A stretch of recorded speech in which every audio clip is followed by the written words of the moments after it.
কি করি, বাড়িতে আমার একটা অনুষ্ঠান আছে। তোমার কোনো চিনা পরিচিত দালাল আছে? আমার একটা গরু কিনা লাগবে। আছে তো, আমাদের এলাকায় একজন আছে। এখন যে কই আছে সঠিক তো জানি না। আরে চলো দেই, যদি যাই ওইদিকে, যদি পাই দেখা এখন। চলো দেখি, পাওয়া যদি যায় হেরে। হ্যাঁ, এই যে এই পাশ দিয়ে যাওয়া লাগে, যাইয়া ওই যে সামনে ওদের বাড়ি, ওই তো দেখা যাইতাছে, আইতাছে ওই যে ও সাইন ভাই, একটু আসেন তো। কি ভাই, কিছু কমা নাকি?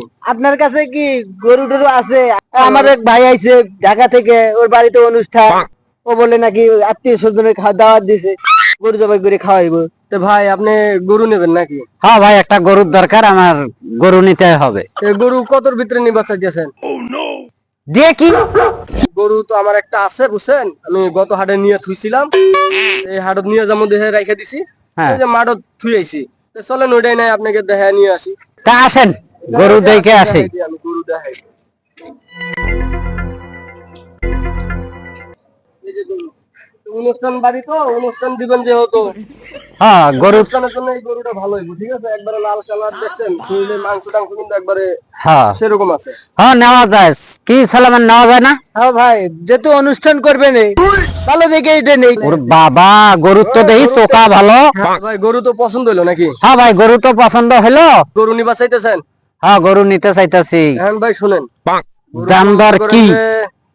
আমি তো গরুটা বেচবো, ঠিক আছে, যেহেতু ভাই বুঝেনি তো, আমি দালাল লোক, আমার গরু বেচে সংসার চালাইতে হয়। ঠিক আছে, এটা তো জানি, ঠিক আছে, এটা তো আপনি। গরুটা বেচবো, গরুটার দাম হইলো 60,000 টাকা।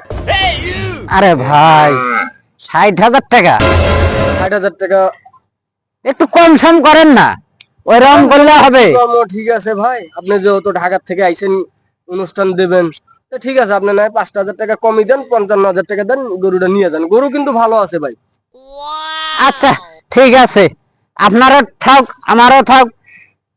আচ্ছা যাই হোক, আমি 52,000 টাকা দেবো। 52,000 টাকা তো কম হয় ভাই, বুঝেনি তো, এই গরু বেশি তো আমার সংসার চালাইতে হয়। ঠিক আছে, আপনি যেহেতু কইছেন, তো দেন। আমি অনেক দূর থেকে আইছি।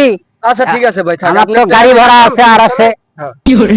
আচ্ছা তাহলে সালমান, ধর তো, গয়না দিত। আচ্ছা দেন, আমি গুনতে দিতেছি। এই যে নেন ভাই, 52,000 টাকা। ঠিক আছে, গুনে নেন, ভালো করে গুনে নেন। হ্যাঁ ঠিক আছে ভাই, ঠিক আছে, তাহলে একটু গরুটা দিবেন, একটু চলেন, গরুটা আপনাকে হাতে উড়াই দিই। আচ্ছা। এই যে গরু ধরাই দিলাম আপনাকে। হ্যাঁ, আচ্ছা ঠিক আছে। আমি তো নিতে পারি না, এখন তো আমার ডর করে, বুঝো না? আমার একটু বাসা পর্যন্ত পৌঁছাই দিয়ে আসো। আচ্ছা ঠিক আছে, দিবনি, চলো। আচ্ছা ঠিক আছে। আমার গরু ওই জায়গায় কি করে ওরা? তো যাওয়া লাগবো, দেখি কি করে গরুর ওই জায়গায়। চলো সালমান, গরু তো কিনলাম। বাবারে বাবা, এত জোর গরু রে! এ ভাই, আমার গরুর এই জায়গায় কে? হ্যাঁ, তো এটা গরু কিনলাম। গরু কিনলাম মানে আমার গরু কার কাছ থেকে কিনছে? ওই যে এদিকে বলে শাইন দালাল আছে, এর থেকে তো আমরা কিনছি। হেই, কে শাহিন দালাল? গরু আমার শাহিন দালাল গরু বেচবো মানে? আরে না, আমরা তো গরু কিনলাম হের কাছে থেকে। হ্যাঁ, ওর কাছে গরু কিনে নেবো, গরু আমার ওর কাছে কিনে নেবো। ওই তো হলো ভুয়া দালাল। নাই, ওর কাছে গরু আমার, ওই আরেকজনের গরু পাতারে বান্ধি থেকে সেখান থেকে নিয়ে যায় বেচায়। এটা তো একটা বিট করা লাগবে। তো চলো এর বাড়িতে যাই, এর তো না তো হবে না, হের গরু এ বলতেছে, তো হের তো ধরা লাগবো, আমাদের টাকা নিছে না। চলো তিনজনে যাই, ওই যে দেখা যায়, ওই যে যাইতাছে। ওর কাছ থেকে তো ভুয়ামি করে তো টাকা পয়সা নিলাম, এখন যে কি হয় কে জানে। যাই, আমি আমার মতো যাই। ওই তো ভাই দেখা যাচ্ছে, ধরো। ধরেন এই ধরেন, এই ধরেন।